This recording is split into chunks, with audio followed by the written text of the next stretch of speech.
Hello guys, তোমরা সবাই কেমন আছো? আশা করি ভালো আছো। আমি ভালো নেই, তার কারণ একটাই, তোমাদের দাদা ভাই কাজে গিয়ে মার্বেলের কাজ করতে গিয়েছিল। কাজ করতে গিয়ে কারেন্টের শর্ট খেয়ে ছিটকে পড়ে গিয়ে মাথা ফেটে গেছে আর ব্রেনে রক্ত জমাট হয়ে গেছে। 16 দিন এনআরএস আইসিইউতে ছিল, আমাদের কৃষ্ণনগর থেকে রেফার করে দিয়েছিল।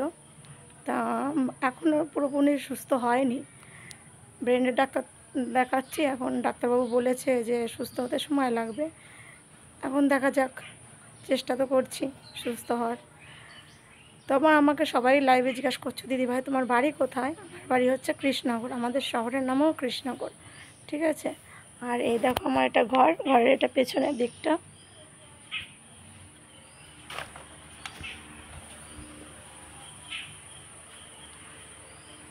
এটা হচ্ছে আমার ঘর, এটা হচ্ছে আমার শাশুড়ি মায়ের ঘর।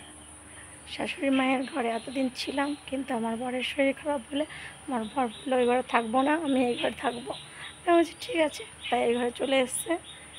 এখন ঘুমাচ্ছে ঘরের ভেতরে, বুঝতে তো পারছো শরীরটা খারাপ, সারাদিন শুধু ঘুমোয়, খেতেও চায় না। ঠিক আছে, টাটা, বাই বাই।